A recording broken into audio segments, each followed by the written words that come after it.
Hi, I'm Katrina Chanel and I'm from Fayetteville, North Carolina. I'm a single mother, survivor of domestic violence and suicide, author, and motivational speaker. The title of my book, Protected for Purpose, A Journey to Destiny, tells the story of a young woman who was abused as a child and abandoned at the age of 5. And it basically tells the story of a little girl that spent the majority of her life looking for love in all the wrong places. And this quest to love led her into abusive situations that she often couldn't get out of, and left her with a desire to be accepted into groups and accepted by people, as opposed to seeking her completeness in God.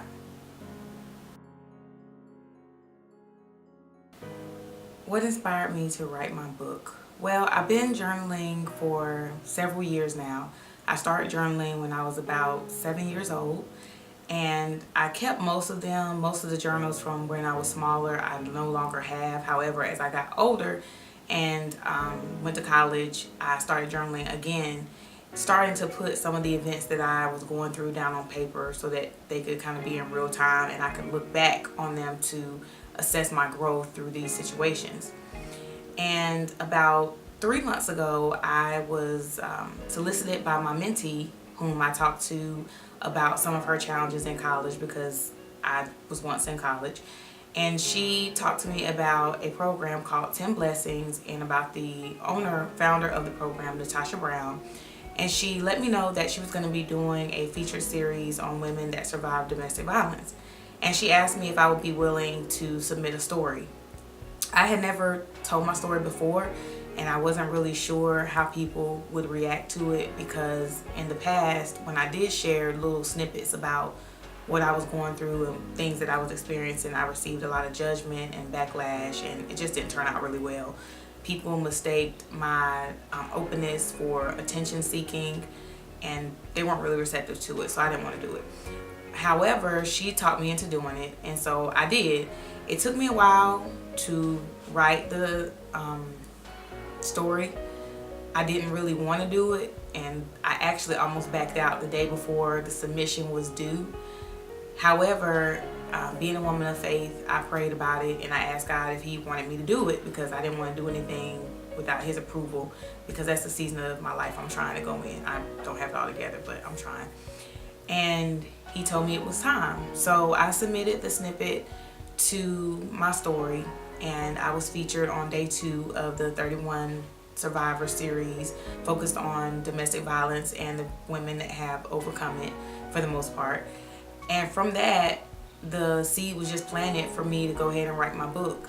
I started thinking about my book in 2011 when I was in Arizona working as a traveling technician, and it just kind of dissipated. Life came in. I started focusing on different things. However, by sharing that little bit with the world, God showed me that it was time to put the rest of it down on paper.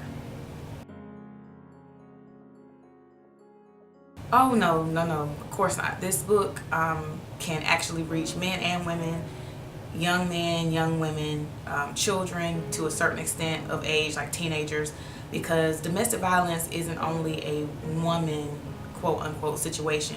It affects men as well, and suicide especially is not gender specific. It doesn't have a face, it doesn't have an age, as we see in the news and in society today that even young kids that are being bullied are committing suicide. So part of the purpose of my book is to give insight into the mind of a suicide survivor so that others can understand what we go through, why we make the decisions that we make, because oftentimes people don't understand. They feel like it's a selfish act, that you shouldn't do it, and what made them do it, and life can't be that bad that they should want to end it and things like that. However, it's hard to make statements like that unless you're actually in that place, in that time, in that season of either being bullied, abused, misjudged, lied on, or countless other life challenges can lead to suicide and the attempt of it. Of course. I mean, of course it can be inspiring to women and men because it showcases the resilience of a woman that lost everything. I was once at a place where I had nothing except my car and my son. And even then, that was kind of shaky because I wasn't able to keep up with the payments and things of that nature because I wasn't working. All I had was minimum money coming in.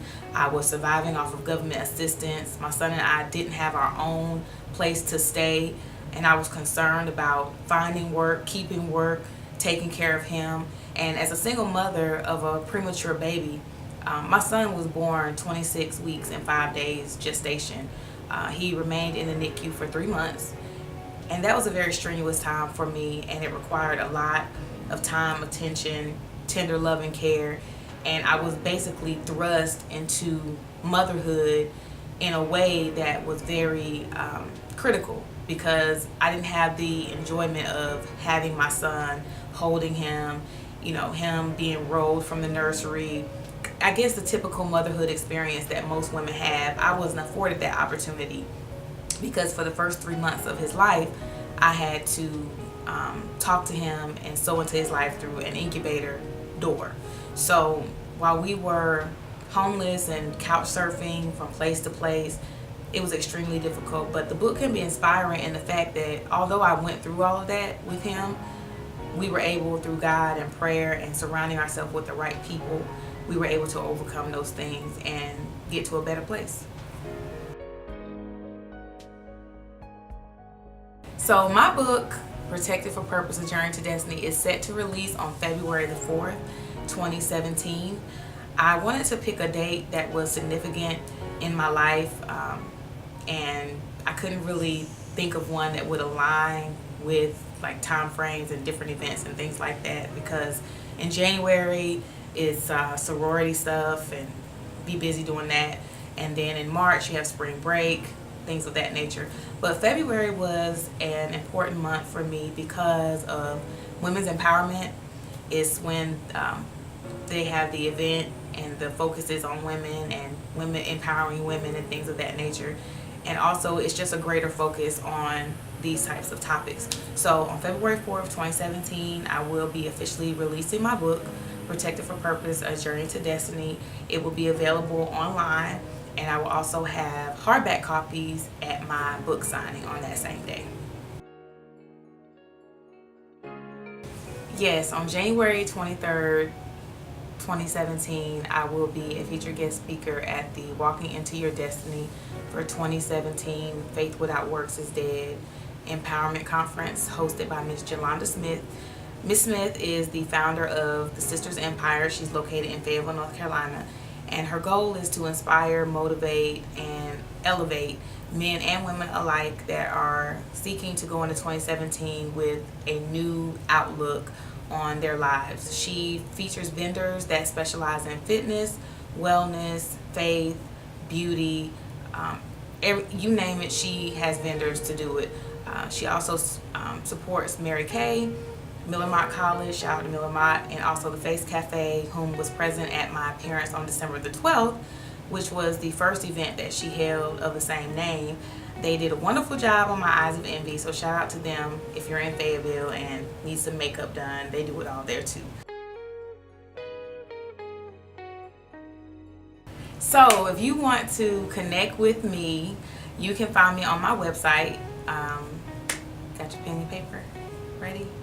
Okay, you can find me on www.IamKatrinaChanel.com for all my upcoming events, appearances, book release dates, pictures of me in the community, just to kind of keep up with what I'm doing. You can also sign up for my newsletter on my website as well, so that you can get moment by moment, up to date feedback about what's going on with me. It'll come straight to your email. You can find me on Facebook at Katrina.Chanel, the number 30. That gives you the same information but more day-to-day, up-to-date, everyday updates and different things like that, because everybody lives on Facebook now. You can find me on Twitter at Katrina Chanel 2 and on Instagram at Katrina.Chanel. Follow me, like my page, share my page, let people know about my book. It's going to be awesome, y'all. I mean, I go really in depth, talk a lot about a lot of different topics. I touch a lot of different areas. Everyone's sure to get something out of it. If you don't relate to one piece, you're sure to relate to another piece. And if you're interested, which seems like everybody is these days, wanting to know about the life of sorority girls, there's a chapter in there for that too.